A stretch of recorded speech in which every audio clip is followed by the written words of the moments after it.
9일 지역문화 박람회에서 대통령상을 받았어요. 대통령상은 아무나 받을 수가 없잖아요. 지역문화를 위해서 얼마나 헌신하고 지역문화를 확장하기 위해서 얼마나 노력했는지 2023년도에 경영평가를 저희가 받았어요. 그 경영평가를 받아서 1차부터 4차까지 심사를 거친 다음에 이제 문체부 홈페이지에 저희가 이제 과연 대상을 받아도 대통령상을 받아도 될 것인가에 대한 그런 공개 검증, 그런 검증까지 거친 다음에 저희가 이제 9월 27일 날 부산에서 대통령상을 받게 되었습니다. 이처럼 지역 문화를 사람들이 많이 소외를 하고 지역이 가지고 있는 장점을 많이 놓치고 있어요. 그래서 저희 부천문화원에서는 그런 것들을 하나하나 모아서 어떻게 하면 그걸 확장시키고 시민들과 같이 호흡할 수 있을지에 대해서 많이 고민을 하고 있어요. 그래서 저희가 이제 그런 대통령상을 받으면은 이제 기부금도 좀 있어요. 그래서 그 기부금으로 저희가 이런 교육을 좀 한번 해보자. 지역을 알릴 수 있는 교육을 해보고 이런 것들을 점점 확장해 가는데 시민들과 같이 해보자. 우리만 문화원만 하는 게 아니라 그랬을 때에 내실이 있는 저희 그 지역의 문화가 자리 잡지 않을까 생각을 많이 해봤습니다. 그래서 이런 강연을 처음으로 개최를 하게 되는 거고요. 이런 것들이 차츰차츰 쌓여서 더 큰 지역 문화의 확장으로 K컬처의 기본 베이스가 되지 않을까 싶습니다. 본격적으로 행사를 시작해 보도록 하겠습니다. 저희가 아까 제가 말씀드렸듯이 2024년도에 저희가 대상을 받았잖아요. 대상을 받을 때 이제 설명을 구구절절 길게 하면 너무 힘들더라고요. 그래서 1분짜리 영상을 한번 만들어 봤어요. 그 1분짜리 영상을 함께 공유를 하시고 난 다음에 제가 이어서 행사를 진행해 보도록 하겠습니다.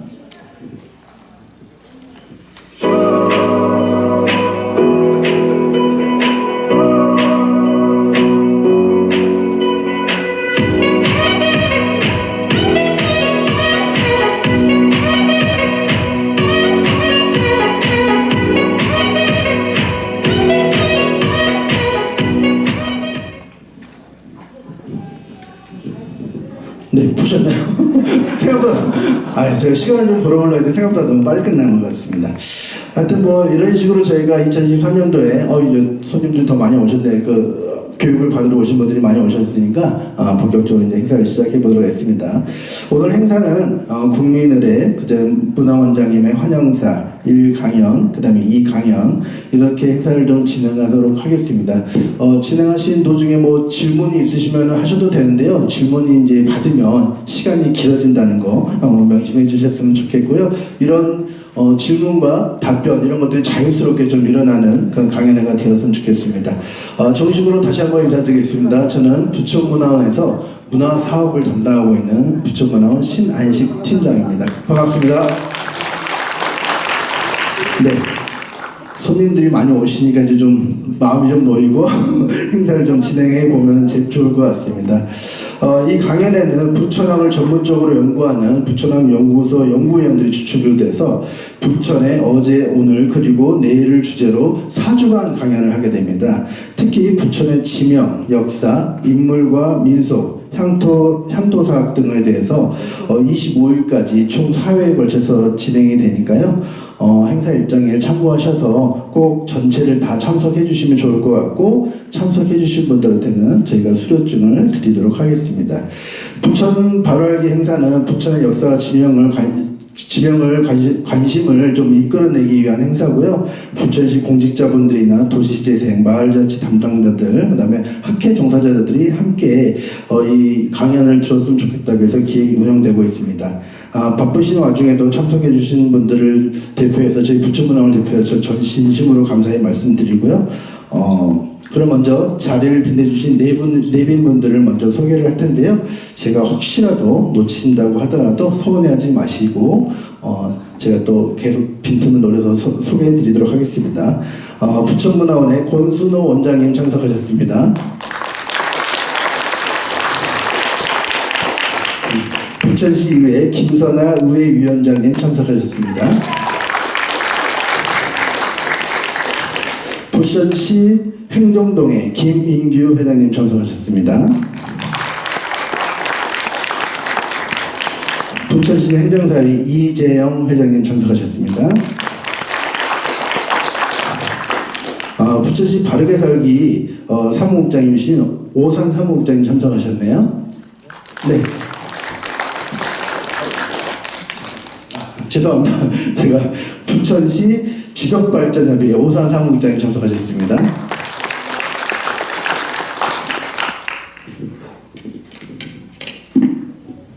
그리고 부천항연구소 김희태 소장님 참석하셨습니다.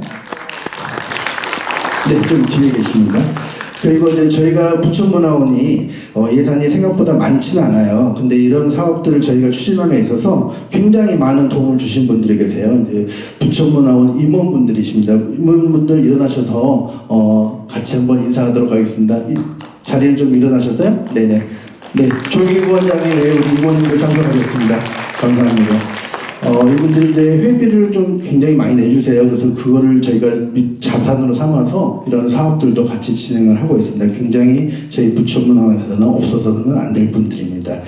이외에도 정말 많은 분들이 참석해 주셨는데, 제 얼굴 보니까 자주 오셨던 분들도 꽤 많으신 것 같아요. 서로 얼굴 보면서 서로에게 박수 한번 부탁드리겠습니다. 네. 네, 2014년 역사 바로하기 강연회를 본격적으로 시작하겠습니다. 국민의례가 있겠는데요. 모두 자리에서 일어나서 단상에 있는 국기를 향해 주시고요. 혹시 몸이 불편하신 분들은 그 자리에 앉으셔서 예의를 표해 주시면 될 것 같습니다. 준비되셨죠? 네, 국기에 대한 경례.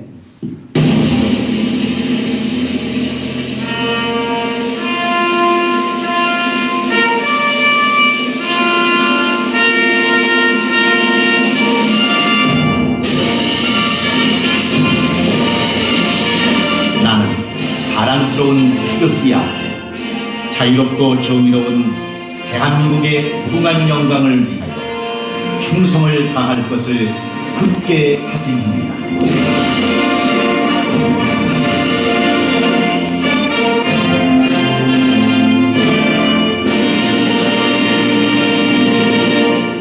바로 이하을에는 생략하도록 하겠습니다. 모두 자리에 앉아주시기 바랍니다. 다음은 부천문화원 권순호 원장님의 환영사가 있겠습니다. 박수로 맞아주시기 바랍니다.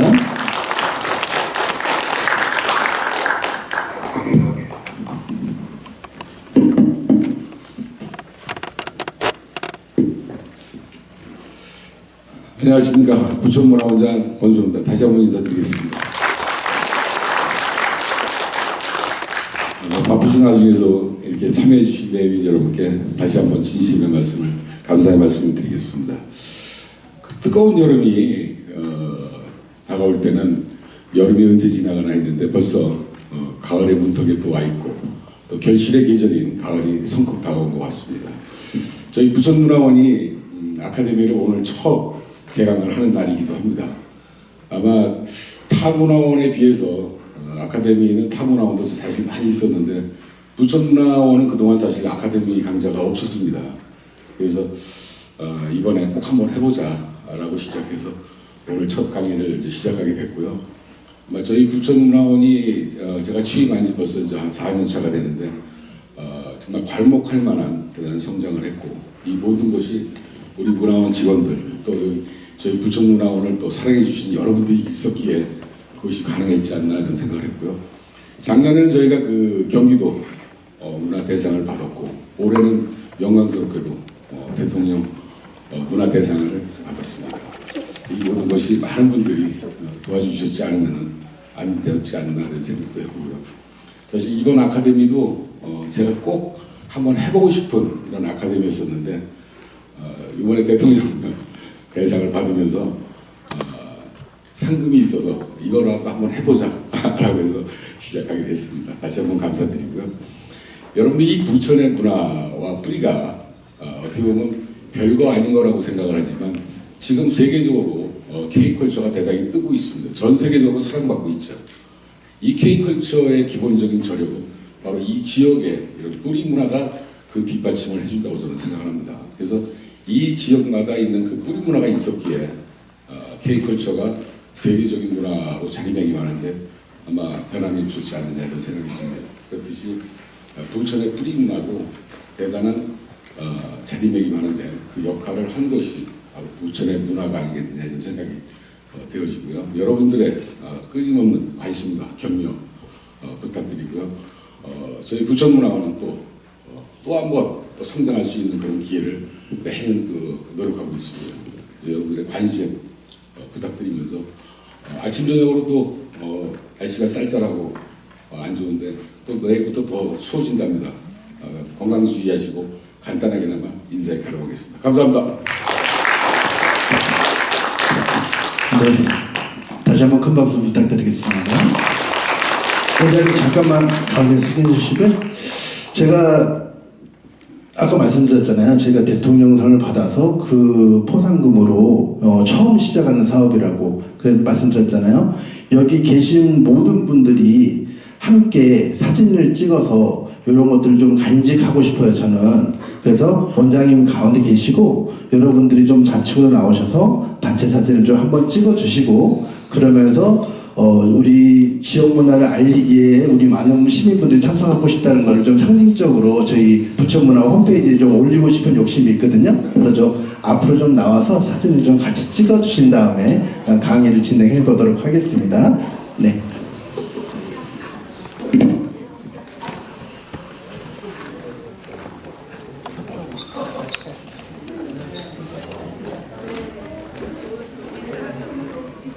이 굉장히 가파르니까요. 내려오실 때 천천히 내려오세요. 네.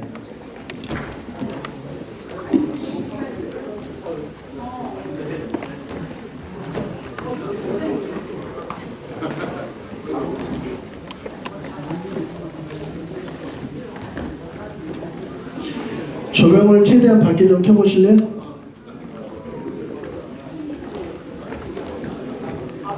죄송합니다. 좀 앞으로 조금 나오셔야 될 것 같아요. 더 서셔도 돼요. 네, 쭉 서셔도 됩니다. 앞으로 조금 더 나오세요. 네. 아니요, 그 무대에서 좀만 더 나오시면 다 될 것 같습니다. 네, 좀만 더 앞으로 오세요. 앞으로. 네, 더. 네네, 더. 네, 네, 좋습니다. 아니, 제가요 키가 커요. 그래서 사진을 다 잘 찍을 수 있어요.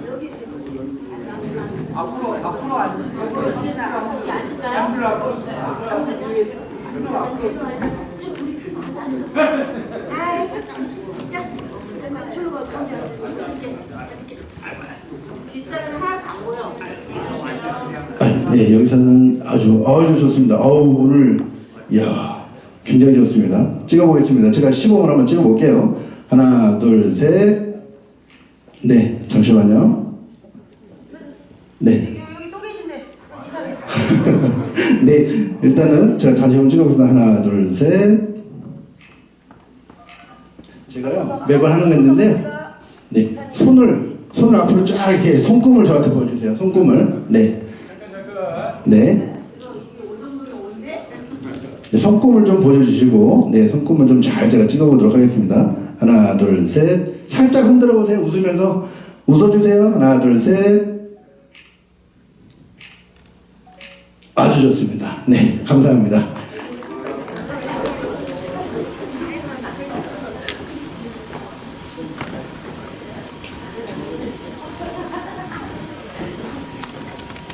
이렇게 이제 지역학에 대해서 우리 동네 이야기, 이제 작가인 동네 이야기, 우리 지역의 이야기를 듣기 위해서 이렇게 와 주셔서 너무 감사하고요.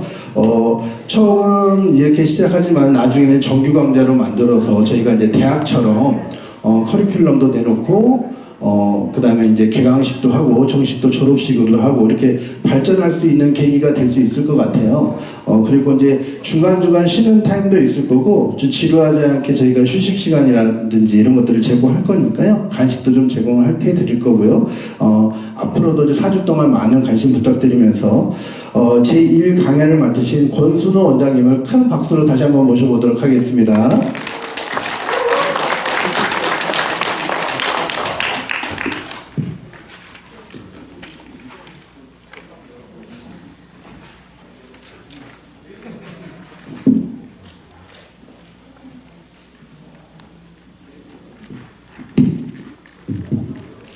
안녕하세요. 방금 소개받은 1강을 강의할 부천문화원장 권순호입니다. 인사드리겠습니다. 사실은 그 향토사라는 게 대단히 어려운 과목이기도 합니다. 또 관심 가지시는 분들도 없고요.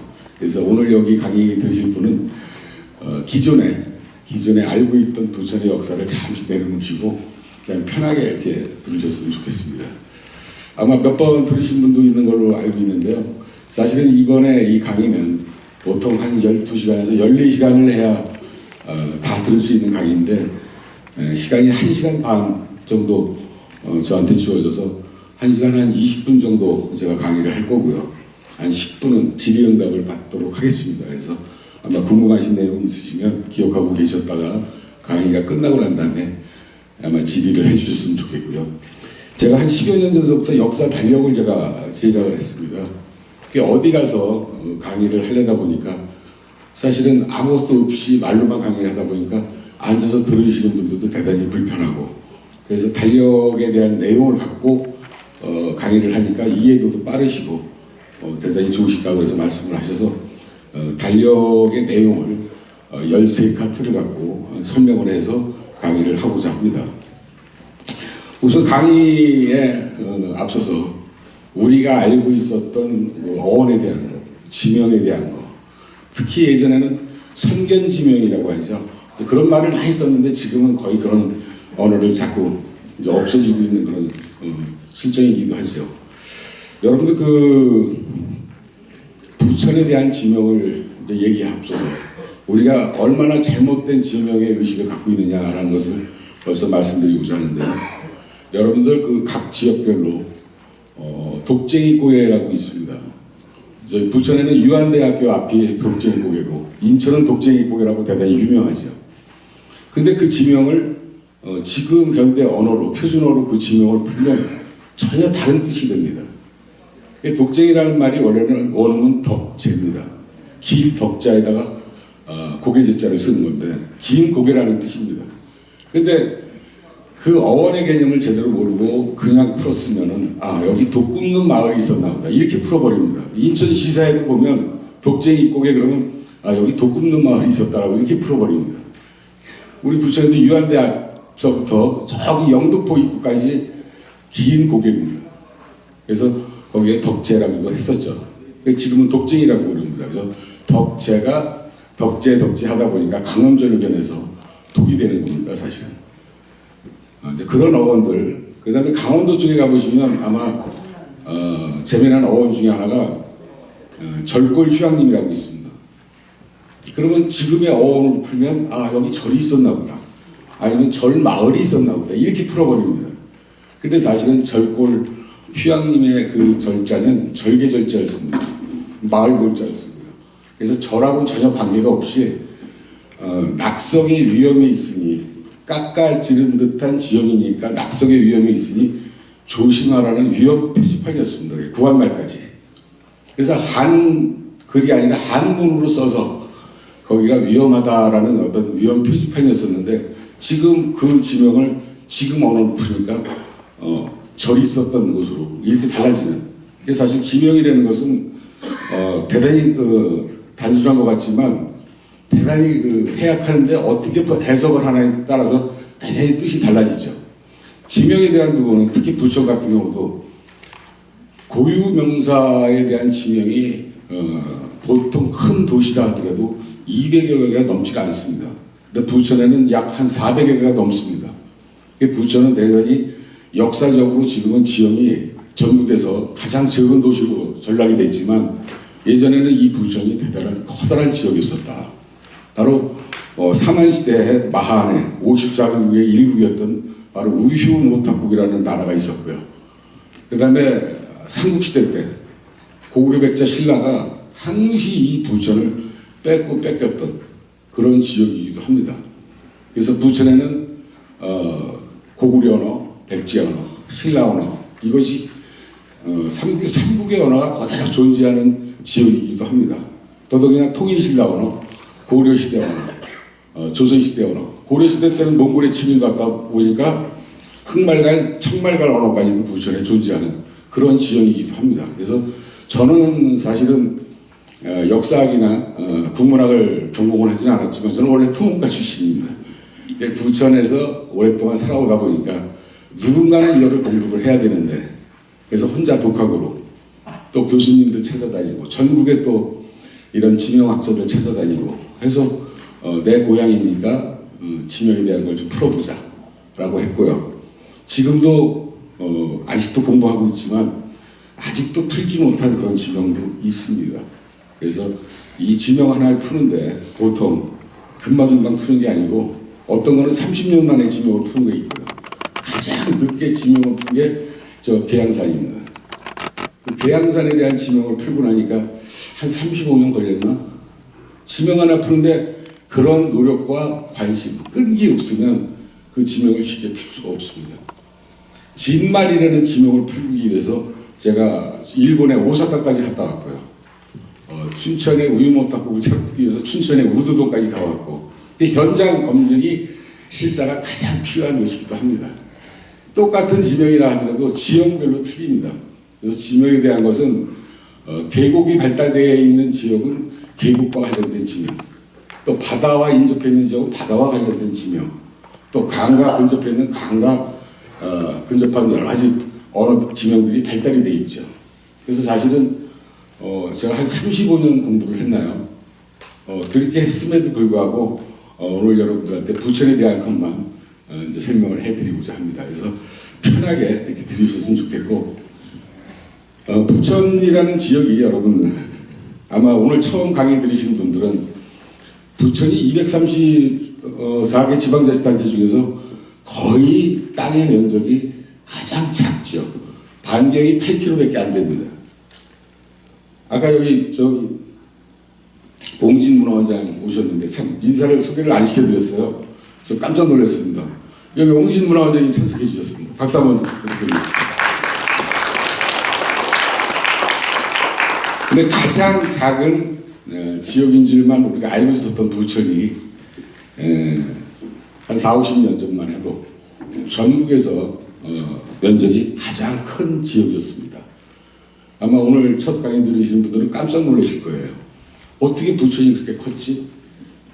자, 여러분들 우측을 보시면요, 인천시가 거의 일부 지역만 빼고 부천군이었습니다. 그 다음에 지금 아까 여기 옹진문화원장이 오셨는데 옹진군이 부천군이었습니다. 그 강화군까지 부천군이었습니다. 이쪽을 보시면 좌측을 보시면은 강서구청 일부가 또 부천군이었었고요. 그 다음에 구로구, 금천구, 시흥구가 다 부천군 산하에 있습니다. 또한 앞쪽에 보시면 시흥시가 있죠. 시흥시, 안양시, 광명시, 군포, 의왕, 안산, 반월까지, 안산의 대부도까지 부천군 일대였습니다. 어마어마하게 컸죠. 경상북도 상주시가 대단히 면적이 컸지만 예전에는 부천군의 면적이 대단히 컸습니다. 이러한 지역이 잘리고 손과 발, 다리 다 잘리고 이렇게 쪼급해졌던 겁니다. 여러분들 아마 기억나실 거예요. 영등포 교도소라고 기억나시죠? 기억나시죠? 영등포 교도소의 원명칭이 부천교도소입니다. 지금 광명 쪽으로 천왕동 쪽으로 이전을 했죠. 그게 바로 부천교도소였습니다. 지금 여기 계시는 분들이 아마 초대 부천구청이 어디 있었나라고 하면은 아시는 분들이 아마 그렇게 많지가 않을 겁니다. 인천의 문학동에 있는 문학초등학교와 그 자리가 우리 부천구 초대군청 자리입니다. 두 번째가 인천의 답동성당, 아마 결혼식 때문에 많이 가셨을 거예요. 답동성당 그 옆에 공터가 두 번째 군청 자리입니다. 이렇듯이 우리가 부천에 살면서 부천에 대해서 너무 모르고 있다는 거 말씀드리면서 이제 강의를 시작하고자 합니다.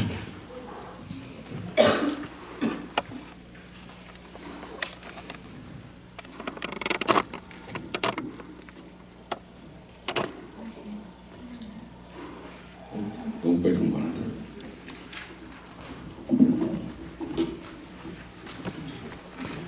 처음에 프로그램이 매트리스 이거야?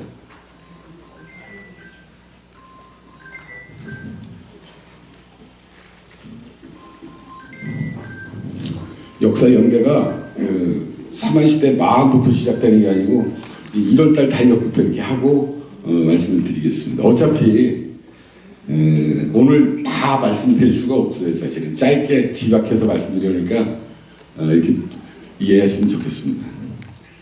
부천이 바로 1914년도에 여기 문학동이 있었죠. 그러니까 여기가 이전에는 이제 인천 도부 자리였었는데 부천군이 되면서 최초의 군청이 14년도에 이렇게 태동이 된 겁니다. 그 다음에 두 번째 군청이 답동성당 그 옆으로 이제 이전을 했는데, 사실 이전에는 배경이 20년대 초반에 옮기면서 신청사를 지면서 중간에 또 어디 들렀더라고요. 그래서 그런 건 아직 크게 명확하게 밝혀지지는 않았는데, 어찌됐든 두 번째 군청이 답동성당 옆에 두 번째 군청이었다라는 부분하고요.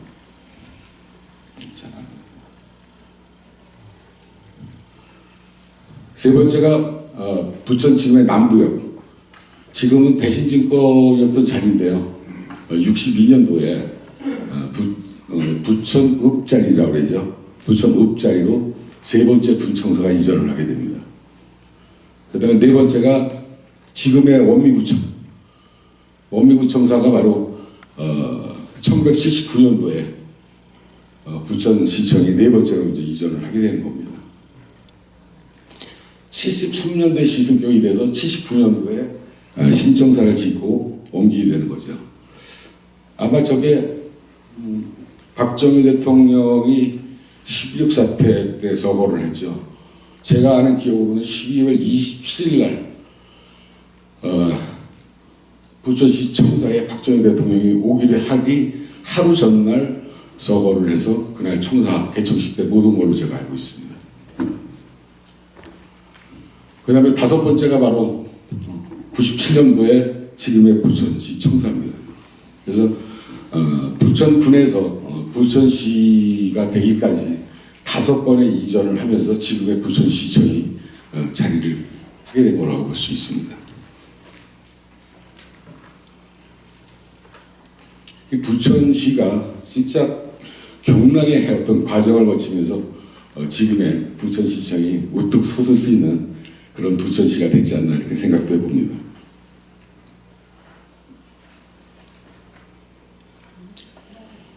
부천의 이 가장 중요한 역사이기도 합니다. 여러분들 지금의 중동상동이죠. 중동상동이 이렇게 바닷물이 들어왔던, 아마 제가 추정해서 그렸던 건데요. 이게 이제 한강이고요. 제가 사실 이 그림을 그려낸 것이 지금으로부터 한 6, 7년 전에 제가 그린 겁니다.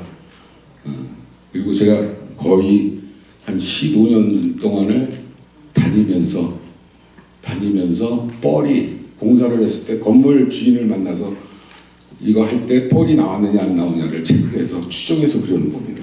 그래서 사실 그 그림 그리는데 거의 16년, 17년을 걸렸습니다. 한번 이걸 잘 기억을 해보세요. 이따 맨 마지막에 프로드맵 프로그램으로 만든 지형이 나옵니다. 아마 보시면 깜짝 놀라실 거예요. 자, 여러분들 여기 부천 분들은 굴포천은 잘합니다. 근데 굴포라는 의미를 잘 모르십니다. 이 굴포라는 지명이 함경북도 운기에 굴포가 있고요. 전라남도 진도, 충청도 서산 쪽에 굴포라는 지명이 4개가 나옵니다. 여기 함경북도 운기는 제가 못 가봤고요. 진도하고 다 지역을 가봤는데 이런 형상을 하고 있더라고요. 지역이 이렇게. 그래서 구불굴자에다 포구포자를 쓰는데 물이 이렇게 굽어서 들어왔다 나갔다 하는 이런 지형이었지 않나 이렇게 생각을 한번 해봅니다. 그래서 이런 지형이었다가 물이 해수면이 내려가기 시작하면서 제가 추정할 때는 아마 바닷물이 내려가기 시작한 거는 제4빙하기로 봅니다. 고생대째 남극과 북극이 얼기 시작하면서 바다 해수면이 내려가기 시작하죠. 그래서 그러면서 여기 바닷물도 밀물썰물이 물이 적게 들어오기 시작하면서 여기를 조금씩 이제 뻘이 생기니까 이제 개가 나기 시작했죠. 그러면서 자연적으로 여기다가 천이 생기죠. 자연적인 천이. 그게 바로 불포천이라고 저는 생각을 합니다. 그래서 여기에 다리를 놓고 제방을 쌓고 다리를 놓고 물을 빼기 시작하고 하면서 이쪽 지형을 이제 개발을 했는데, 조선시대 때 자료를 보면 농사가 잘 되고 비가 넉넉하게 잘 오고 할 때는 인구가 갑자기 늘어났다가 비가 안 오고 척박해지면 인구수가 줄어듭니다. 그러니까 이쪽 지역이 인구의 그 변이가 대단히 컸었던 지역이기도 하다. 그러니까 농사가 잘 되면 사람들이 많았고, 농사가 안 되고 비가 안 오고 그러면 논이 뭐 갈라지고 막 비도 안 오고 그러면 사람들이 또 인구수가 줄어들었고, 그런 통계 자료를 봤을 때 아마 농사를 주업으로 대단히 잃었던 지역이다라고 볼 수 있습니다. 그러면서 아마 여러분들 지금의 중동 신도시가 노태우 대통령의 수도권 500만 원 건설 공약의 하나로 중동 신도시가 그때 당시에 개발이 된 거고요. 지금부터 한 25년 전에 부천시와 통해공 주택공사하고 연합해서 상동 신도시를 개발해서 지금 중상동이 바로 신도시화가 된 겁니다.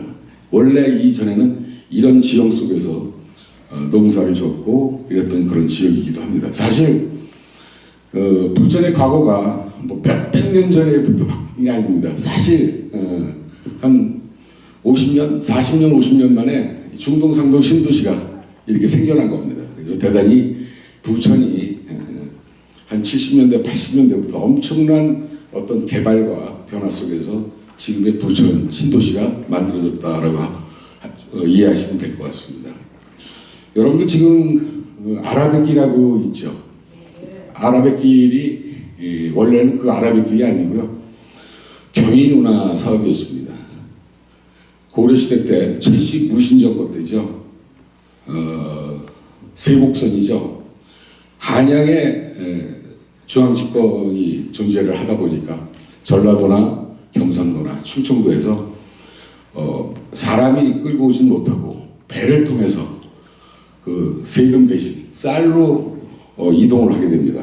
그 이동을 할 때 전라도 부안에도 있었고 군산에도 있었고 대단히 그 쌀로 걷어놓은 창고들이 대량으로 있었죠. 그래서 그 쌀이 세곡선에 의해서 전라도나 군산에서 이 한강으로 해서 이렇게 올라온 거죠. 서해 쪽으로 해서 한강으로 해서 이렇게 한양으로 배를 갖고 올라갔죠. 세곡선이.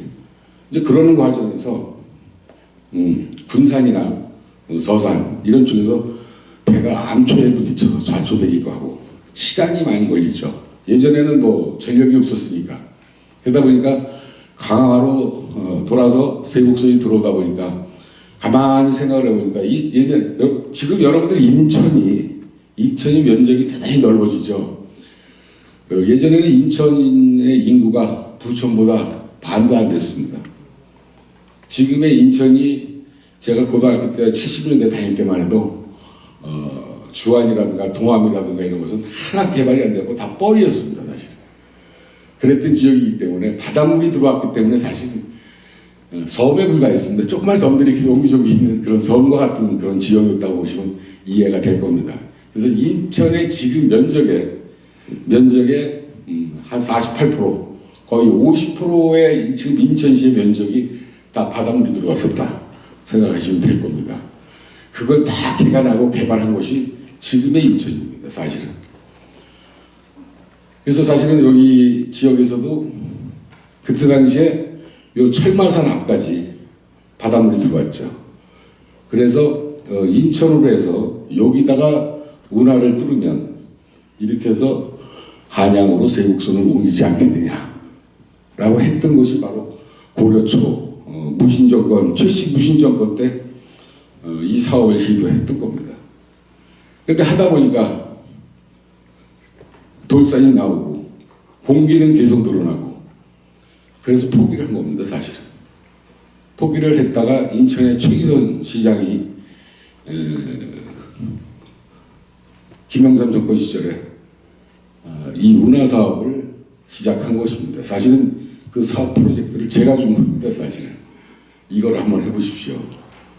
그래서 지금의 아랍의 길을 경인문화 사업이었는데 여러분들 잘 모르고 계시는 내용이 많으실 겁니다. 원래 아랍의 길이 반경이 2km입니다. 원래 프로젝트가 2km였었고 김대중 정부 들어서면서 2km에서 1km로 줄은 거고요. 노무현 정부 들어서면서 1km에서 사업이 폐지가 된 겁니다. 그러면서 이명박 정부 들어서면서 그 사업을 다시 복원해갖고 1km로 지금의 아랍의 길이 된 겁니다, 여러분들. 지금 여러분들 김포가 섬일까요? 섬이 아닐까요? 지금 가보세요. 섬입니다. 그리고 원래 섬이었습니다. 김포 사람들은 그걸 대단히 아니라고 막 그러는데 아랍의 길이 원래 옛날부터 바닷물이 들어오는 곳이었습니다. 그것을 이제 맨 나중에 프로그램으로 만든 프로그램을 보시면 왜 김포가 옛날에 그랬었나라는 것을 아실 수가 있는데요. 그래서 사실 경인문화를 하다가 실패한 사업을 지금의 이 경인문화 사업에서 아랍의 길로 다시 변형이 돼서 지금 개통이 된 거고요. 그래서 여기가 부천이 중동상동이 역대 프로젝트 사업으로 해서 지금의 신도시가 된 겁니다. 제가 7호선 공사할 때 공구가 4개가 있었어요. 109서부터 409까지. 제가 109서부터 409를 제가 다 내려가 봤습니다. 철모를 쓰고 안전모를 쓰고 다 내려가서 확인했는데 17m에서 18m까지 뻘이 나왔답니다. 그래서 그거를 제가 뻘흙까지 제가 확인을 해봤고 그 현장을 직접 제가 보고 왔습니다, 사실은. 그래서 이 지역이 대단히 바닷물이었던 가장 오래된 그 뻘흙을 아마 삼성물산에서 개발해서인데 그 뻘흙을 추정을 해보니까 약 2억만 년 된 모래로 뻘흙으로 추정을 지질 조사를 했더니 약 2억만 년이 된 걸로 추정을 한답니다. 그래서 제가 현장을 제일 먼저 가봤기 때문에 제일 잘할 수 있지 않나 이렇게 보고요. 그저께죠. 장말 도당제를 갔는데 장씨 분들하고 서씨 분들이 그 지역을 주류를 이루던 그런 지역인데 그 밑에다가 바닥에다가 지명에 대한 거를 해설을 좀 잘못되게 이렇게 해석을 해놨어요. 장말이 덕수장 씨가 모여 살던 그런 곳이었다. 장말. 그런데 사실은 장씨들이 모여서 장말이 아니고요. 자 보세요. 바닷물이 이렇게 들어왔기 때문에 마을들이 어떻게 돼 있죠? 길게 들어져 있죠. 바닷가 가면은 마을들이 동그랗게 보이는 게 아니라 타원형처럼 길게 늘어져 있잖아요. 그래서 길장을 써서 장말이라고 하는 겁니다. 원래 바닷가 앞에 있는 마을을 장말이라고 하는 겁니다. 사실은. 근데 거기 장씨들이 많이 있다 보니까 우리 장씨들이 모여 살던 마을이다 라고 해서 근데 한자가 틀립니다. 배풀장자를 써야 되는데 여기 길장자를 씁니다. 그래서 긴 마을이라는 것이 맞습니다. 사실은. 그래서 이 지형을 보면 그 지명에 대한 것이 이해가 되는 겁니다. 사실은. 그래서 지명 하나하나 자체고 옛 지형을 보면 이게 왜 이런 지명이었구나 라는 것을 이해할 수가 있는데요. 대표적인 예가 바로 장말입니다. 좀 이해가 되시나요?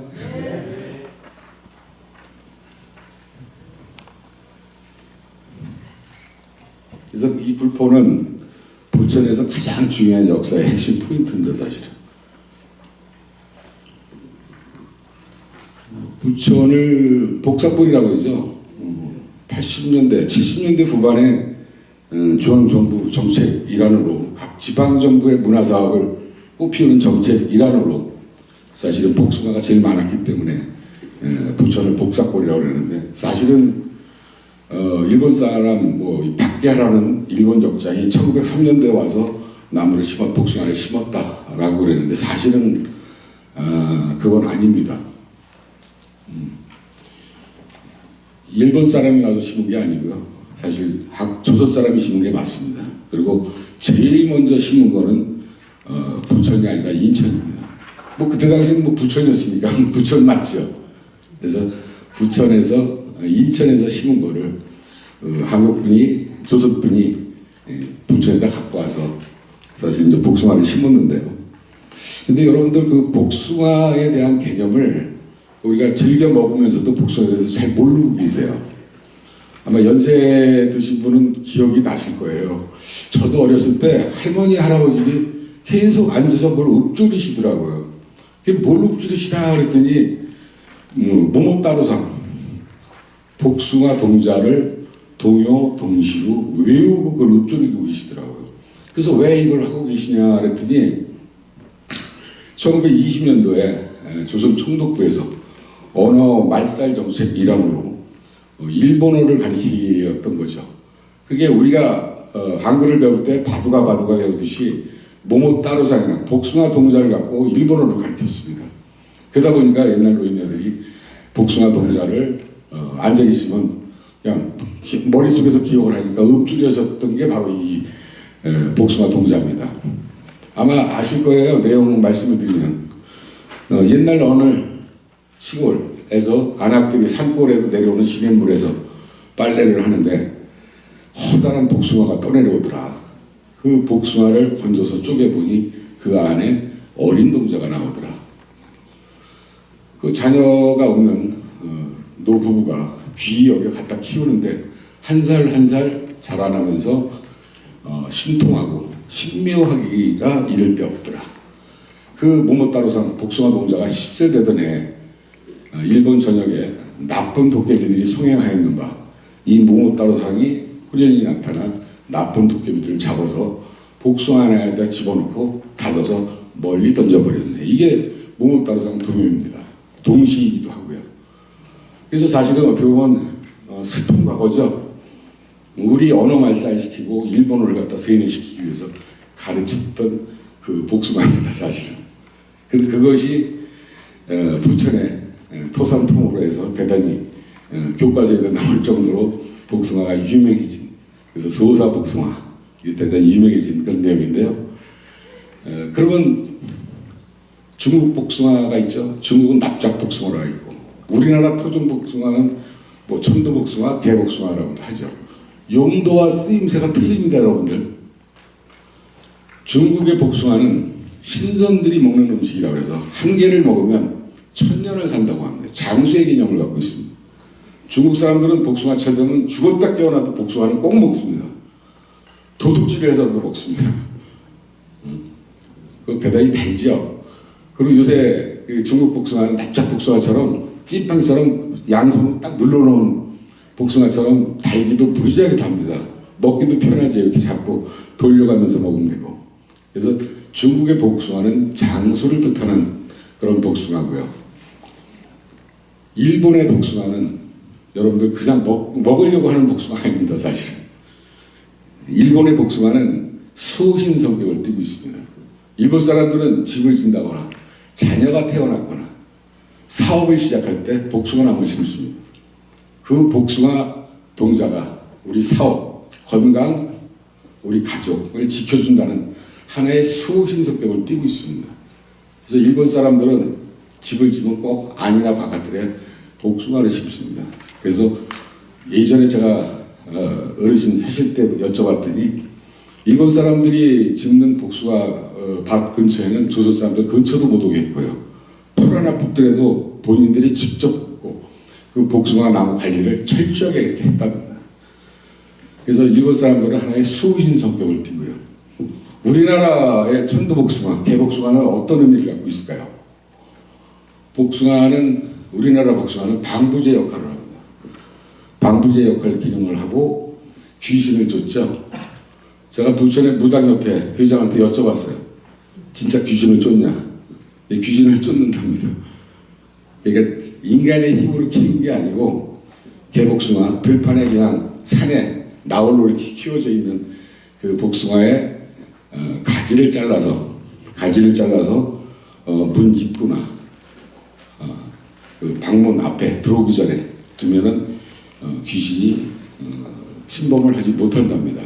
지금도 쓰여진답니다, 사실은. 근데 아무 복숭아 가지가 아니고 바로 동쪽을 향한 가지. 저희 그 집안 문중마다 문중 그 한방들이 있습니다. 예전에 한번 집방전이라고 해서 그걸 제가 한번 옛날에 관심 있게 한번 봤던 적이 있는데요. 우리나라의 과일이나 모든 음식은 동쪽하고 연관이 있습니다. 여러분들 아마 어디 가시다가 과수원에 뭐 10,000원, 20,000원 주면 봉지 하나 주죠.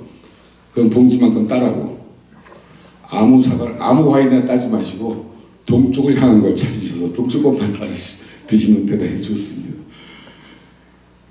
그 최씨 문중 한방에도 그 감기의 치료제가 있습니다. 우리나라에 아직도 감기 치료제가 없습니다, 사실은.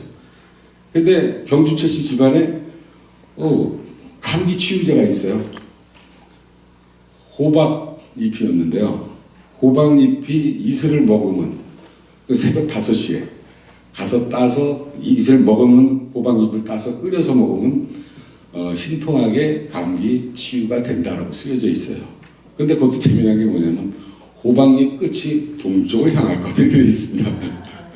하여튼 우리나라의 전통 민방과 한방 쪽을 보면 하여튼 끝이 동쪽을 향한 것 이렇게 되어 있습니다. 아마 동쪽에서 해가 뜨기 때문에 가장 기를 많이 받지 않느냐 해서 그런 의미가 있지 않나 이렇게 생각이 되는데 하여튼 그거는 제가 숙제를 풀지는 못했습니다, 사실. 그래서 대단히 동쪽과 약초와 과일 관련이 있다. 그러니까 동쪽 향하는 것만 따서 드시면 대단히 좋으실 것 같습니다. 그래서 이 복숭아에 대한 개념은 나라별로 뜻과 의미가 다르다. 그래서 앞으로 복숭아 드실 때 그때 부천문화원장이 얘기하길 우리나라 복숭아 수호신정에서 겨울 띄고 있다. 그 다음에 중국 복숭아는 뭐 장수의 개념이 있다. 여기서 이해하시면 될 것 같고요. 그리고 사실 이 복숭아를 연구하다 보니까 과연 우리나라를 대표하는 과일이 뭐가 있을까? 라는 것을 제가 찾아보게 됐습니다. 우리나라를 대표하는 과일이 뭐가 있죠? 우리나라를 대표하는 과일이 지금 한참 먹는 과일입니다. 감. 왜 감인가 했더니요. 일반 나무는 밑둥을 자르면 그냥 보통 하얗습니다. 근데 이 감나무는 감이 열리지 않았을 때 밑둥을 자르면 그냥 하얗습니다. 보통 나무처럼. 근데 감이라는 나무는 한 번 열매를 맺으면 가지나 밑둥이나 속이 시커멓게 타 있습니다. 한갓 미물인 이 감이라는 나무가 그 열매를 맺기 위해서 이 뼈째 모든 양분을 희생하면서 그 과일을 맺게 하는 게 바로 감입니다. 우리 부모와 같죠. 우리 부모님이 자식을 위해서 모든 것을 희생하면서 자식들을 키우잖아요. 그리고 감나무는 절대 나무에 올라가는 게 아닙니다. 왜? 첫 번째는 부모를 뜻하는 나무이기 때문에 나무 위에 올라가는 게 아니고요. 두 번째는 그 가운데가 시커멓게 탔기 때문에 올라가면 부러지죠. 그래서 예전에 우리 조상들이 자자손손 감나무를 심어서 자식들한테 또 그 자식한테 계속 연계를 했던 것이 우리나라를 대표하는 과일이 바로 감인 겁니다. 그래서 부모님의 마음을 뜻하는 과일, 감입니다. 요새 한참 먹을 때니까 많이 드시기 바랍니다. 태백 드릴 때 대추밥을 던지죠. 근데 대추가 딸이고 밤이 아들이다. 그래갖고 대추밥을 부모나 윗분들이 던져주잖아요. 사실은 그게 아니고요. 대추를 던지는 이유는 여러분 7월 복중에 꽃이 펴서 과실이 맺는 시기가 한 달도 안 돼서 과실이 맺습니다. 우리나라 과일 중에서 꽃이 펴서 과실이 가장 빨리 맺는 과일이 바로 대추입니다. 한 달도 안 걸려서 열매를 맺습니다. 꽃이 피고 그 다음에 다닥다닥 붙죠. 다복을 뜻하고요. 이제 결혼했으니 자손 번창해라 라는 뜻이고요. 밤을 던지는 이유는 밤이 억센 가시를 품다가 어느 정도 익으면 저절로 뜯어지죠. 밤이 떨어지죠. 또 밤꽃이 어머니 모유 향기가 난다고 그러잖아요. 그래서 그 밤은 부모를 뜻하는 겁니다. 그래서 제일 먼저 아무거나 던지는 게 아니고요. 밤을 먼저 던지면서 부모의 마음을 이해해라. 부모의 뜻을 저버리지 말아라 하면서 던지는 거고요. 그 다음에 이제 대추를 던지는 거예요. 이제 결혼했으니 자손번창이라 하고 던지는 겁니다. 그래서 사실은 그런 것이 입에서 입으로 구전으로 내려오다가 좀 먹고 살기 힘들다 보니까 이런 것이 오늘 또 끊어져 버렸죠. 제가 정신문화원에서 이거를 우연히 찾았어요, 사실은. 그래서 이거를 강의할 때마다 말씀을 해드려야 되겠다라고 해서 오늘 말씀을 드립니다. 자, 우리나라의 그 모모타로 복사골이기도 한 그 내용들은 사실이었고요. 오카야마 씨하고 복숭아가 제일 먼저 시작된 곳이 이 오카야마입니다. 그리고 복사골 모모타로상의 동시가 시작된 곳이 바로 오카야마이기도 합니다. 제가 사실 나중에 기회가 되면 왜 오카야마에 복숭아 동자가 들어섰고 왜 이 동요 동시가 있는 거를 얘기를 해드려야 되는데 사실 이 얘기 해드리면 30분이 지나가야 됩니다. 백제의 역사가 또 있습니다, 저 안에. 그래서 이렇게 요 정도만 아는 걸로 하고 복숭아에 대한 복사골 마무리하도록 하겠습니다.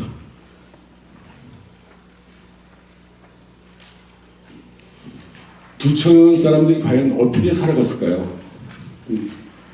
16세기죠. 1600년도서부터 농경문화가 아주 본격화되고 삶의 질이 조금 그래도 낮았죠. 그리고 지금처럼 여러분들 이해 못하시겠지만 핸드폰이 있고 교통이 대단히 발달되어 있고 16세기만 해도 상상을 못했죠. 저를 이해도 못했고 16세기서부터 이제 본격적으로 오일장 문화가 시작이 됩니다. 물물 교환을 하게 되고 바닷가에 있는 사람은 매년 1년 12달 생선만 먹고 자랍니다. 이제 그러던 것이 이제 오일장을 통해서 물물 교환을 하면서 생활이 좀 윤택하게 되죠. 제일 먼저 사실 오일장이 시작된 곳이 바로 뱀내장터입니다. 시흥시 뱀내장터가 왜 뱀내냐면 이 손해설에서 이 시흥으로 내려오는 이 냇가가 있는데 진짜 뱀처럼 이렇게 구부러졌습니다. 지금 그 땅으로 다 붙였는데요. 저는 그때 현장을 제가 가서 봤습니다. 그래서 뱀과 같은 내다, 천이 있다라고 해서 뱀내라고 했습니다. 시흥시라는 지명 없었습니다. 그래서 여기서 뱀내 5일장이 되면 이제 소래산 넘어서 성주산 넘어서 부천의 5일장을 치르죠. 그 5일장 치르고 나면 벌막, 지금 원미구청 앞쪽을 벌막이라고 그랬는데 거기서 도당동, 약대동을 거쳐서 계양산 밑에 바로 황호 5일장을 이용했죠. 이 황호 5일장 중에서 제일 큰 장터가 이 역입니다. 우시장까지 있을 정도로 대단히 큰 장터였었고요. 그래서 이 황호 5일장을 끝나면은 계양산을 옆으로 해서 검단, 김포 가서 이제 김포 5일장을 치릅니다. 김포 5일장을 치르고 마성, 통진에 가서 조그만 장터를 하나, 소규모 장터가 이루어지다가 여기서 배 타고 넘어와서 바로 강화 5일장을 치렀던 하나의 그 이쪽 사람들이 살아갔던 하나의 실크로드입니다. 지금은 여러분 부천시, 인천시, 계양고 뭐 무슨 그게 아니고 한 생활권이었습니다. 예. 그때 당시에 목동에서도 이 소세 5일장, 황호 5일장까지 이용했을 정도고요. 이 주변에 다 이뤄졌던 부분입니다. 여러분들 이때만 해도 여러분들 지금하고 상상도 못하시죠. 누가 돌아가시면 부고를 지금은 뭐 보통 3일장 하잖아요. 예전에는 최하가 5일장, 7일장, 9일장을 합니다. 왜? 연락수단이 없었기 때문에. 그래서 이런 5일장을 통해서 기별도 하기도 했고 그 다음에 모든 것이 여러분들 지금은 어디 가서 음식 먹고 싶으면 어디 가서 다 먹고 했지만 그 시절에는 그게 없었잖아요. 그래서 여기 와서 국밥도 먹고 뭐 이것도 먹고 저것도 먹고 또 누가 이거를 조사를 하다 보니까 어떤 그 분이 그 얘기를 해주시더라고요. 강화에는 사실 남자가 좀 부족하답니다. 귀하죠, 남자가.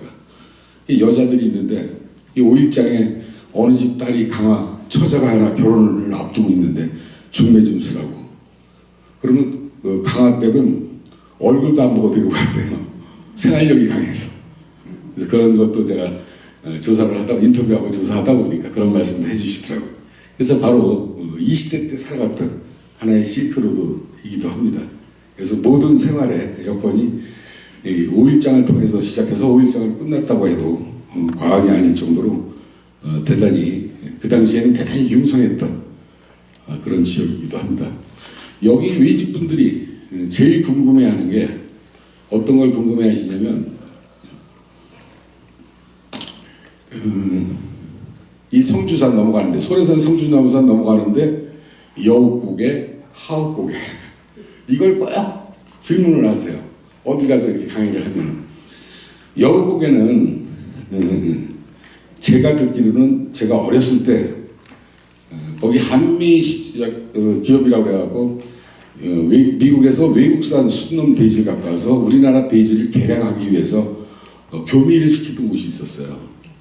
그래서 제가 어릴 때 할아버지하고 거기 오면은 거기 있는 우리 할아버지 친구분이나 후배들이 할아버지 왜 여기 여우고개라고 그래요? 물어봤어요. 제가 어릴 때.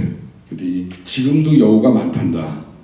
이제 그렇게 얘기를 하셨고 저녁 때 되면 캥캥캥 소리가 난다고 또 그때 제가 얘기했거든요. 하우고개는 보통 어느 지방 향토사를 하시는 분이 언덕까지 올라와서 숨이 차서 하우하우 그러니까 그때부터 하우고개다. 이렇게 얘기했는데 사실 그게 아니고요. 화팔화, 벗우, 화욱 고개가 원음입니다. 왜냐하면 16세기에 5일장과 5일장을 잇는 도로는 거의 산길이었죠. 우리나라 국토가 그때만 해도 94%가 산림으로 이루어졌었죠. 그래서 5일장과 5일장을 잇는 데는 항시 산이 껴 있습니다. 그러다 보니까 대낮에도 강도떼들이 출몰했죠. 그래서 화팔화, 버두라는 것은 뜻을 같이 하는 사람들, 이 산 능선을 넘기 위해서는 3, 3, 5 모여서 넘는 고개다. 그래서 도적대들이 많았으니까. 그래서 화팔화, 버두, 화욱 고개가 많다. 제가 여기만 갖고 이걸 얘기를 말씀드리는 게 아니고요.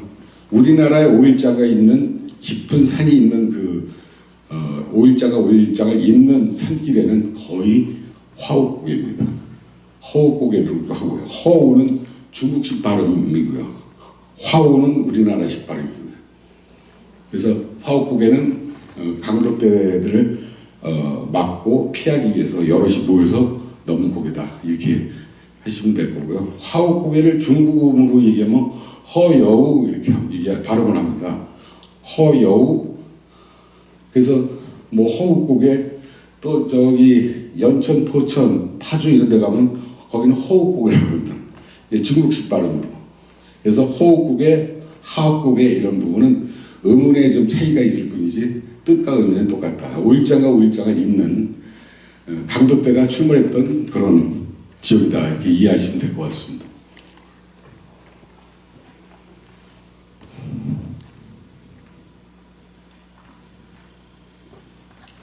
이거는 제가 조사동에 현대 홈타운 질 때 할미산이라고 있었어요. 그래서 사실 풍수지리학적으로 대단히 그 중요한 지역이기도 했는데 그때 현대 홈타운 개발할 때 이걸 다 없애버렸죠. 제가 현장 거기 소장이나 그때 당시 시장님한테도 이건 좀 남겨놓자.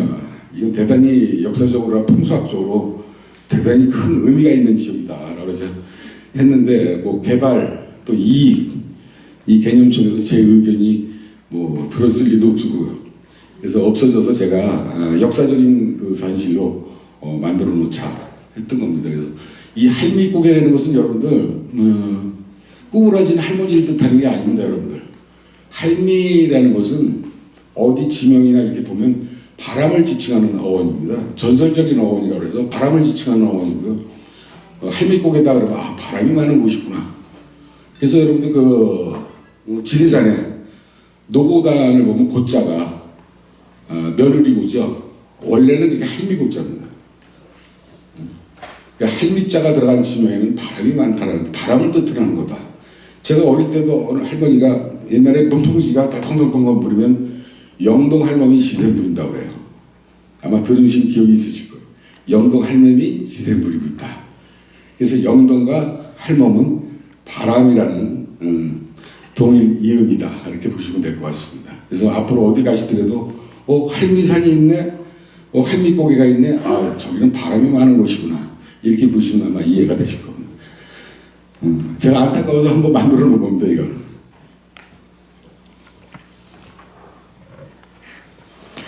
자, 이제 사만시대 마한의 54개 국제의 일국이었던 우유모탁국입니다. 제가 사실 이 우유모탁국을 주장한 지는 30년이 넘었습니다. 근데 마침 서울대 규장갑에 마침 저희 학교 선배들이 계셔갖고 자료를 계속 우유모탁국과 관련된 자료를 보내주셔서 지속적으로 제가 연구할 수 있었고, 또 부천문화원에서 지표조사하고 1차, 2차, 3차 학술 세미나를 통해서 학술적으로 이 우유모탁국이 부천이라는 것이 거의 고증화됐습니다.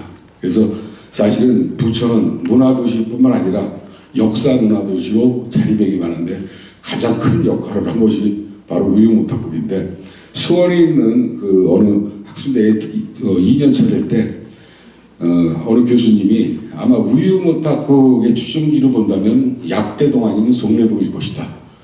그 중에 약대동일 가능성이 좀 더 크다라고 하셨습니다. 저는 그분한테 내가 뭐 그걸 답해달라고 부탁한 적도 없었는데 저는 약대동일 것이다라고 했던 것이 그분의 입장에서는 단층 촬영을 해보니 약대동일 가능성이 가장 크다. 그런 것이 이 약대라는 동네가 대단히 지명학적으로 볼 때는 대단히 의미가 있다. 그래서 약대라는 지명을 중국 음으로 얘기하면 위라는 뜻이에요. 위. 그러니까 마을이 대단히 높은 곳에 있다. 이게 자연적인 결국에는 하나의 토성을 이뤘다. 그래서 저도 대단히 이 약대라는 동네를 관심 있게 이렇게 봤었고, 지명이라든가 이런 것도 상살미, 아랫살미, 윗살미 이런 부분은 사실 이게 중세 언어인데 아직까지도 예전에는 그 논이 있었을 때는 그렇게 불렸던 그런 지명이기도 합니다. 그리고 여러분들 그 재미난 호박이 있죠? 지금 단호박이라고 그러죠. 부천에서 유일하게 모브라라고 하는 고유명사를 쓰는 데가 바로 이 약대동입니다. 모브라라고 어원을 쓴 지 20년도 안 됩니다, 사실은. 그 이전에는 그냥 쪄먹는 호박. 이렇게 얘기했죠. 학술적으로는 청동호박이라고도 불려져. 그래서 대단히 지명학적으로도 그런 역사적인 부분이 있다라는 걸 말씀드릴 수 있고요.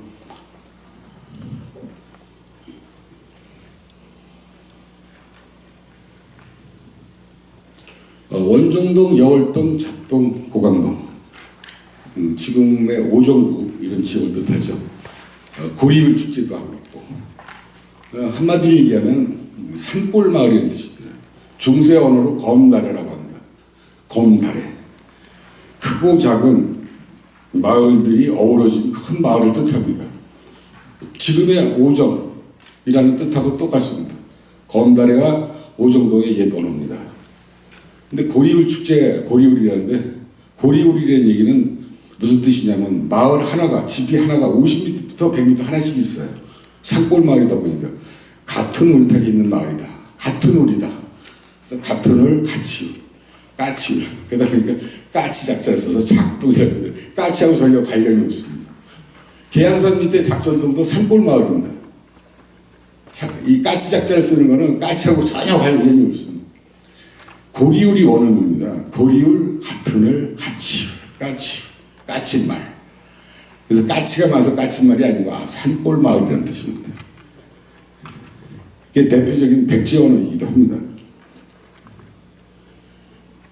그래서 검다래라는 얘기는 검이라는 뜻은 크고 작은 게 많다라는 뜻이고, 다래라는 얘기는 산골 마을을 뜻합니다. 그래서 크고 작은 마을로 이루어진 아주 큰 마을 이런 뜻입니다.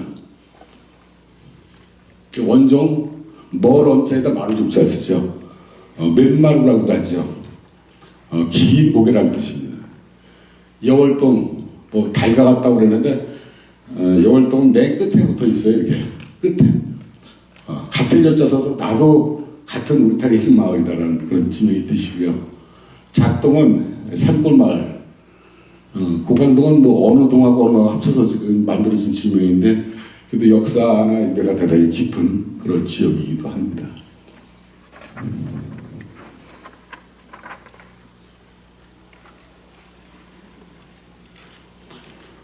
원미춘이 좀 아름대요. 조마루 뼈다구 해장국 다 드셔보셨죠? 근데 사실 조마루에 대한 어원은 여러분들 뼈다구 해장국이 있어서 전국에 한 400개 대접이 있대요. 그래서 조마루 어원을 전국적으로 알린 그 뼈다구 해장국이 있기에 많이 홍보가 됐던 걸로 알고 있는데요. 조마루는 어원 자체가 대단히 중세 언어 때부터 쓰던 그런 지명이기도 합니다. 수렵 생활, 그러니까 저 옛날 부족국가 그 이전에 이동 생활을 하면서 살았죠. 짐승을 잡아먹으면서 물고기를 잡아먹을 때, 그러니까 어느 철이 어느 고기가 어디서 많이 난다 그러면 이동을 하면서 살았죠. 그때 제일 먼저 이동 생활하다 얻은 곡식이 바로 조입니다. 쌀이 아니고 조수수입니다. 그래서 조마루라는 얘기는 조가 심어져 있는 언덕의 구름지를 뜻하는 지칭 언어이기도 합니다. 그래서 아마 부천을 대표하는 가장 오래된 언어이기도 합니다, 사실은. 그래서 조마루라는 뜻은 바로 이 지금의 원미구청 그쪽 지역을 뜻한데 바로 이 지역을 다 조마루라고 합니다. 그 앞에는 또 벌막이라고 하죠. 원래는 버스가 그 벌막 쪽으로 다녔었죠. 뻘 위에 형성된 작은 마을, 막자를 쓰죠. 이게 한자식 표기입니다. 백두산 근처에 가면 저 막자가 많습니다. 작은 마을을 뜻합니다. 그래서 뻘막은 벌막이라고 하는데 원어는 뻘막입니다, 사실은. 그래서 뻘 위에 형성된 작은 마을을 뜻하는 거고요. 우리가 그 벌말 매운탕집 대장동 쪽에 있죠. 벌말은 뻘 위에 형성된 마을인데 그거는 고구려 언어식 표기입니다. 그러니까 그 시대별 언어로 풀어주면 그 뜻을 쉽게 풀 수가 있는 거죠. 그래서 벌막은 백두산 아마 가실 기회가 있으시면 쭉 표지판을 한번 보십시오. 막자를 많이 씁니다. 저 막자. 그래서 원미춘이 조마루, 이게 조가 많이 심어져 있는 그런 언덕의 구름지였다, 이렇게 보시면 될 것 같습니다.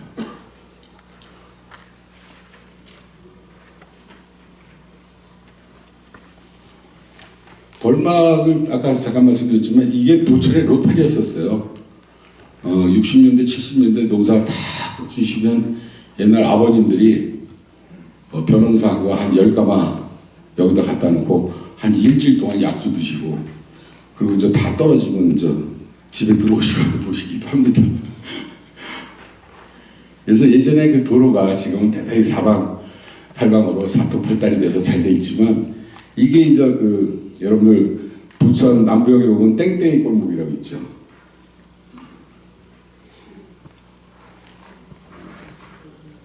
땡땡이 골목으로 예전에는 버스길이 그거 하나밖에 없었어요.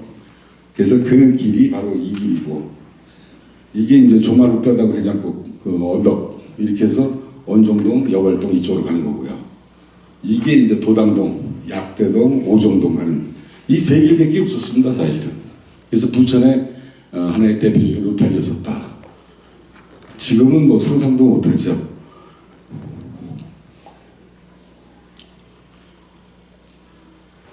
역곡을 보통 구한말 때 하나의 역사가 이루어지고 하다 보니까 이제 역곡을 대단히 중요시 했고요. 또 일제시대 때는 오이라든가 참외라든가 뭐 토마토라든가 이러한 우리가 지금 현대적으로 먹고 있는 모든 과일 채소의 원조 지역이기도 합니다. 그래서 오이도 제일 먼저 부천에서 했고 참외, 토마토를 옛날 분들한테 인터뷰를 하다 보니까 뭔지도 모르고 심으셨대요. 그래서 먹어보니 이게 무슨 맛을 먹는지 다 버렸대요. 버렸는데 조선호텔에서 연락이 왔더래요. 조선호텔에서 토마토가 필요하다. 그래갖고 버린 걸 다시 뜯어서 씻어서 호텔에 납품해라 그래서 조선호텔에 납품을 했답니다. 그러니까 옛날에 뭐 만드는데 토마토가 들어가잖아요. 그래서 토마토를 그때부터 이렇게 시작해서 조선호텔에 납품하게 된 동기가 바로 부천에 토마토에 있었다는 말씀도 해주시고 참외, 가지 모든 게 부천에서부터 제일 먼저 심었습니다. 왜냐하면 일제시대 일본 사람들이 씨앗을 갖고 들어왔는데 일본 놈들이 갖고 들어오니까 그때 우리 조선 사람들이 얼마나 또 자존심이 강했습니까? 야, 니들 거 씨앗을 사갖고 왜 우리가 니게 팔아줘야 돼? 안 팔아줬대요. 그래서 조선 총독부에서 농촌진흥청이 지금 수원에 있죠. 원래 부천에 있었습니다. 여기다가 잠업시험장서부터 연초시험장, 토마토 시험장, 모든 시험장을 여기 역곡 지역에 다 만들었던 거예요. 그래서 사실 모든 과일, 채소, 이 부천이 최초 시작점이 됐던 것이기도 합니다. 그래서 바로 이 역곡. 근데 사실은 제가 지명을 찾다 보니까 이 버릉절리라는 지역이 있고 사례이라고도 합니다. 근데 어느 친구가 선비사자에다 올레자 써서 선비가 와서 산 동네다. 그래서 사례이라고 하는데 그건 아니고요. 대전 옆에 유성이라고 유성온천 쪽이 있습니다. 그 사례이라는 지명이 한 40몇 개가 나옵니다. 1부에서 7부 능선을 화전을 읽어서 만든 지역을 사례이골이라고 합니다. 그래서 화전을 읽은 지역을 뜻하는 거고요. 버릉절리는 이 그림을 그려서 이렇게 그린 건데요. 벌겋게 드러내놓은 지역을 절개해서 만든 지형을 버릉절리라고 합니다. 이 통일시가 대표적인 언어입니다. 이 지명은 의정부 역 앞에 버릉절리라는 지역하고 부천하고 우리나라에 딱 2개 지명밖에 없습니다.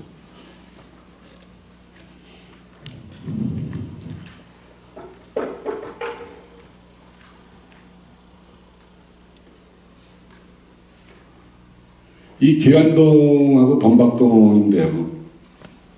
풍수학적으로 대단히 의미가 있고 유서가 깊은 지역이기도 합니다. 충북 괴산이라는 지역이 있죠. 충북 괴산의 그 괴자가 느티나무 괴자 무슨 괴자 이렇게 쓰는데 원래 충북 괴산의 지명이 인근내 군이었습니다. 잉할 때 잉, 뿌리근, 내천할 때 내, 인근내 군이어갖고 고구려 땅이었었어요. 근데 통일신라가 되면서 경도강 때 그 임금내라는 뜻이 뭐냐면 임금이 태어나는 곳입니다. 임금이 태어나는, 내가 왕인데 임금이 태어나는 곳이 따로 있어? 그럼 뭘 뜻하죠? 쿠데타를 뜻하는 거죠. 그래서 경동왕 16년에 지명을 전체적으로 다 바꿔 행정개편을 대대적인 개편을 하죠. 그래서 임금내 군을 바로 괴안군으로 바꿉니다. 기할 괴자를 써서. 그러다가 괴안군에서 지금의 괴산이 되는 겁니다. 그래서 원래 지명은 고구려어로 임금내군이었다. 왕이 태어나는 곳이다. 사실 이 괴자를 쓰는 지형은 풍수학적으로 대단히 유래가 깊은 그런 지역이라고 해도 과언이 아닙니다. 제가 전국의 괴자를 다 찾아봤는데요. 대단히 풍수학적으로 대단히 좋은 지역입니다. 지금 범박동 계안동 좋아졌잖아요. 대단히 개발이 되고요. 그래서 대단히 그런 지역이고요. 범박동은 예전에 이것도 신라원호인데요. 보세요.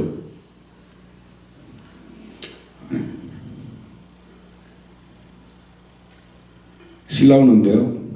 우리가 토템 사상을 처음에 종교적인 개념이 없을 때 산과 물과 강과 동물을 숭배하는 하나의 토템 사상이었었죠. 그 중에서 가장 우리 조선 사람들이 숭배했던 게 바로 호랑이입니다. 봄. 그러면서도 박자를 써요. 범박. 호랑이면서도 그냥 호랑이가 아니에요. 아주 큰 호랑이. 큰 호랑이를 뜻하는 겁니다. 이거는 하나의 토템적으로 본다 하더라도 대단히 그쪽 지역의 풍수학적으로나 지리학적으로 대단히 큰 지역이다 라는 것을 뜻하는 지역이고요. 대단히 그 신라 언어로서 큰 호랑이를 뜻하는 겁니다.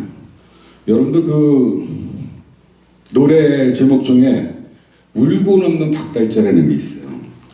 근데 울고 넘는 박달재라고 하는데 사실은 그 뜻을 몰라요. 사실은 박달재가 무슨 뜻인지 아는 사람들이 별로 없습니다.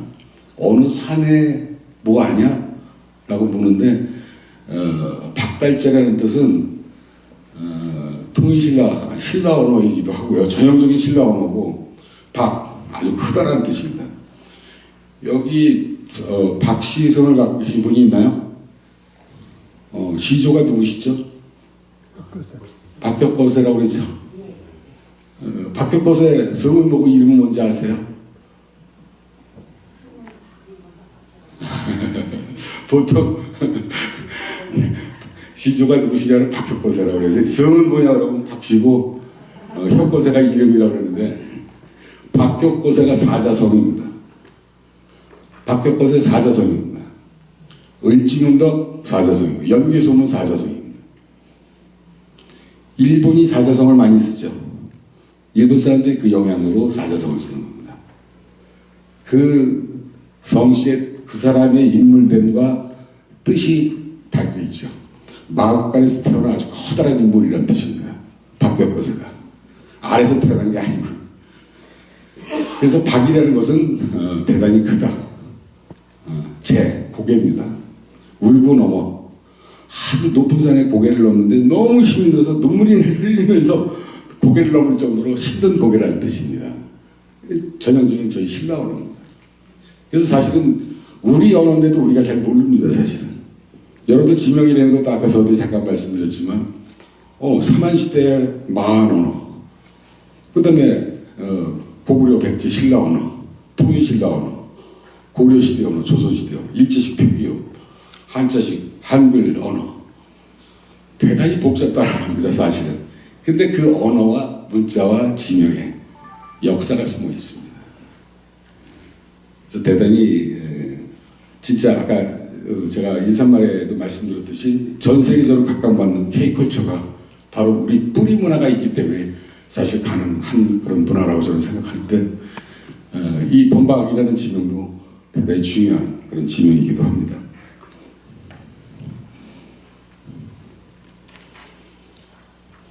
신곡동을 갖다가 이제 깊은 구지라고 그러는데요. 원래는 여기가 있는 지역이 구질이라고 합니다. 아홉구, 땅지, 구질입니다. 백제 초기 언어로서 아주 큰 마을이라는 뜻입니다. 근데 구지 1기, 구지 2기, 제가 알기로는 구지 11인가까지 있었던 걸로 제가 알고 있어요. 부천시 습격대회 73년도에 이걸 또 현대 언어로 좀 바꾼다고 한 게 바로 송내동으로 바꿨습니다. 그때 바꿨을 때 아마 소란마을이 저쪽에 있었기 때문에 소나무 송자 써서 안쪽에 있는 마을이다. 그래갖고 송내동가 있는데 사실 구질이라는 말을 그대로 내버려뒀어야 합니다. 사실. 그래서 구질이라는 말은 백제 초기 언어로 쇠금을 뜻합니다. 큰 마을입니다. 큰 마을인데 여기 신곡동을, 여기를 옛날에 깊은 구지라고 했습니다. 이쪽이 구질인데 저 산 밑에 조그만 구질이, 이게 바로 깊은 구지였습니다. 그러니까 지명 바꿀 때 깊은 심사에다가 계곡자 써서 신곡동이라고 했습니다. 사실은 여기만 신곡동이죠. 이 지명이 뭐가 괜찮은지 신곡 1동, 신곡 2동, 신곡 3동, 신곡 4동 이렇게 만들어 버렸습니다. 원래 신곡동은 여기만 깊은 구지만 여기가 신곡동입니다. 근데 이 지명에 대한 개념을 모르고 누가 어떻게 했는지 모르겠지만 신곡 1동, 2동, 3동, 4동으로 확대게 표현을 했죠. 그건 아니었다. 원래 원음은 깊은 구지다. 이 송내동, 이게 중심지였는데 저 산 밑에 있는 작은 마을, 깊은 구지입니다. 근데 이걸 갖다 깊은 심자에다 계곡수를 사서 신곡동이라고 만들어지면서 1동, 2동, 3동, 4동까지 된 거다. 이렇게 보시면 될 것 같고요. 성주산에서 지금 복사매라고도 하죠. 칠포천이라고도 합니다. 지금 도로가 있어갖고 이게 보이질 않는데 이 밑에 천이 이렇게 물이 흐르고 있습니다. 흘러갖고 이 부천역에서 넘어와서 땡땡이 골목조 시장 있는 데 쭉 가서 쭉 빠져갖고 이렇게 해서 쭉 내려옵니다. 천이 그렇게 돼 있습니다, 사실.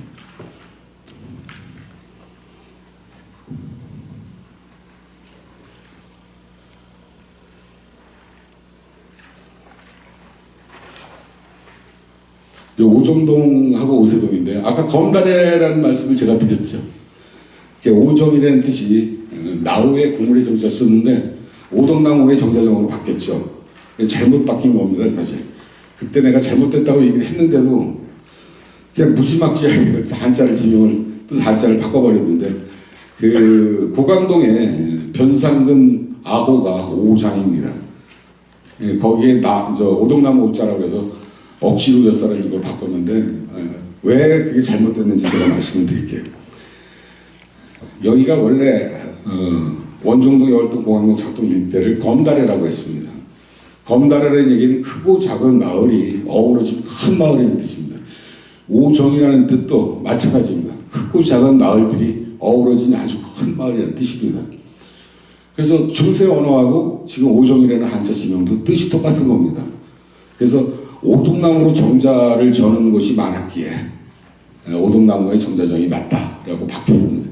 제가 알기로는 오동나무로 정자를 만든 게 하나도 없는 걸로 제가 알고 있고요. 그 오동나무가 옛날에는 그렇게 귀한 나무를 갖다 그걸로 정자를 졌다. 저는 이해하기가 지금 어려운 그 해석이기도 합니다. 그래서 그 대장동하고 오정동 사이에 내려오는 그 뜰이 방울이 뜰이라고도 합니다.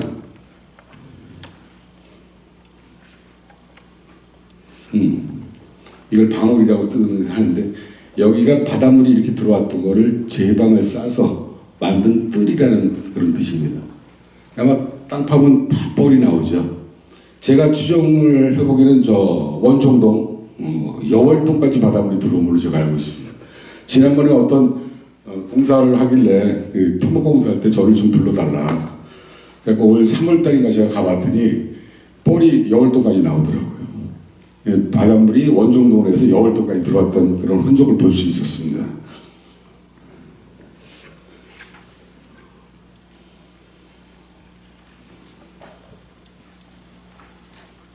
자, 이게 나사의 프로드맵이라는 그런 프로그램입니다. 위성사진을 도수를 재고 그 다음에 해수면의 높이를 5m, 7m, 9m, 12m로 해서 지역을 찾아봤습니다.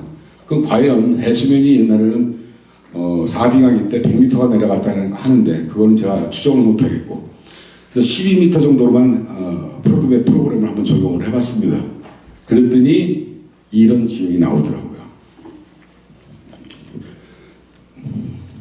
자, 김포가 섬이죠. 아라뱃길 사이에 원래 바닷물이 들어왔고요. 개화산도 끄트머리 이렇게 딸려있고 행주산성이 섬이에요. 이렇게 그 당시에. 그리고 이게 대장벌 이게 중동상도입니다. 이게 이렇게 바닷물이 들어왔던 그런 흔적을 볼 수 있습니다. 제가 이 프로드맵 프로그램을 통해서 깜짝 놀랐던 것은 안양천을 저는 단순하게 그냥 조그만 천이다라고 생각을 했는데 안양천이 아니었습니다. 안양 한강만큼 지금의 한강보다도 더 넓게 돼 있는 걸 볼 수 있습니다. 예전에 어르신들이 신월동까지 바닷물이 들어왔다고 얘기를 하시더라고요. 그래서 신월동까지 어떻게 바닷물이 들어와요? 그랬더니 이 지형을 보니까 신월동까지 바닷물이 들어온 게 흔적이 맞더라고요. 여기는 지금 이렇게 돼 있지만 이 정도로 넓었다는 얘기입니다.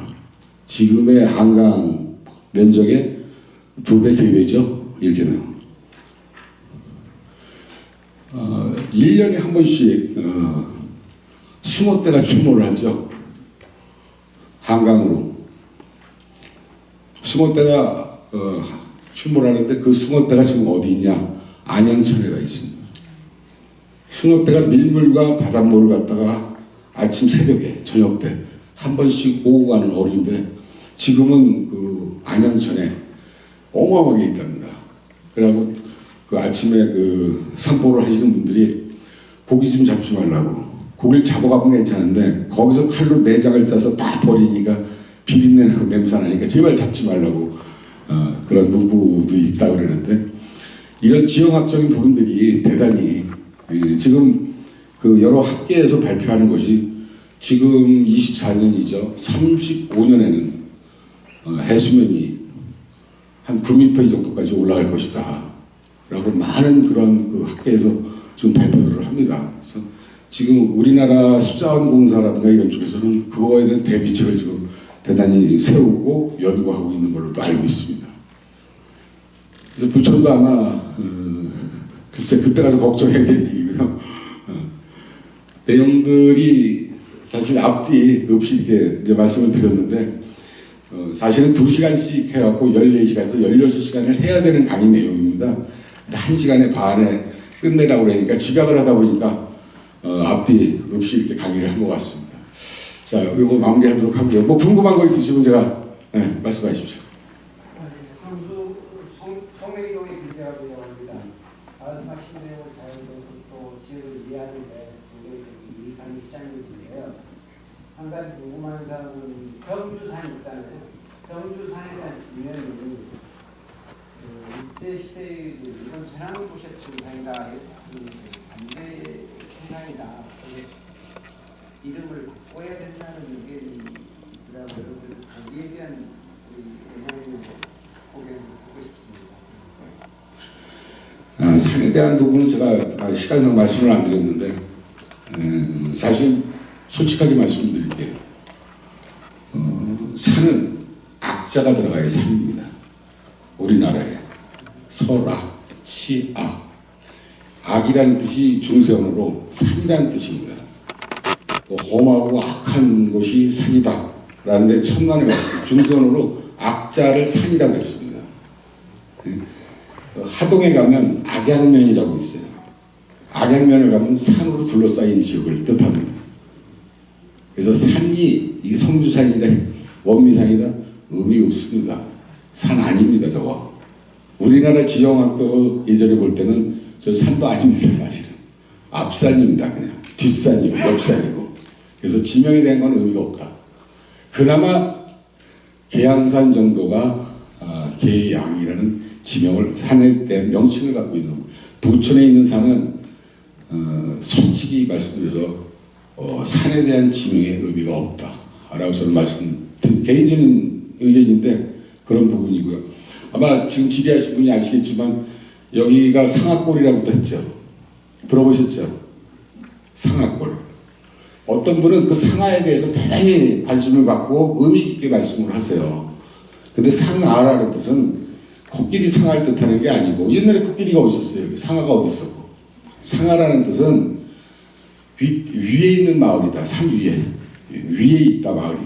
높은 곳에 있다라는 그런 뜻입니다. 가야산을 가면 거기도 상하라는 지역이 있는데 가서 물어봤더니 예전에는 거기 마을이 조그만 마을이 있었다. 근데 위에 있다 보니까 상하라고 불러줬다라는 뜻이죠. 근데 너무 지명이나 이런 것을 확대 해석을 해서 의미를 부여했으면 아닌 뜻이 더 들어갈 수가 있습니다. 사실 원미산, 저 원미산 부른 지 얼마 안 됐습니다. 성주산 이거 부른 지 얼마 안 됐습니다. 왜? 많은 사람들이 또 조선지지라든가 일제시대 때 만든 지명 중에서 그거를 지형을 갖다 쓰고 지명을 만들다 보니까 뭐 그 사람이 직접 만들어서 쓸 수도 있고, 또 어떤 분한테 물어봐서 옛날에 그냥 그런 산이었었어 이렇게 쓸 수도 있었고. 그렇기 때문에 이 부천에 대한 지형은 산에 대한 지명은 저 계양산이 모산이다. 부천 저 계양산하고 이 부천, 부평 이게 다 하나의 모산으로 봐야 되고, 나머지 산의 어떤 지명에 대한 거는 저 개인적인 의견으로서는 산에 대한 지명에 대한 의미는 없다 이렇게 보시면 될 것 같습니다. 뭐 일제시대 때 했다, 지금 뭐 일제시대 때 했다 그러면 아니 여기 모든 지명이 일제시 표기를 했는데 다 없애야죠. 대전 같은 것도 없애야 돼, 지명도. 그래서 그런 지명은 별로 의미가 없다. 하나의 역사에 어떤 전달된 매개체로 이렇게 보시면 될 것 같습니다. 또 다른 제가 아는 모르고요. 아는 한 데서 제가 성실히 답변드리고, 궁금하신 건 뭐? 한시? 네.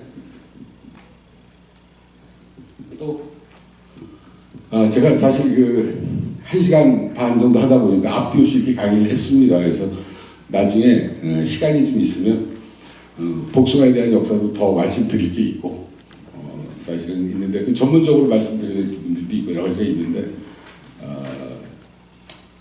이것으로 마치도록 하겠습니다. 수고하셨습니다. 감사합니다. 네, 수고 많으셨습니다.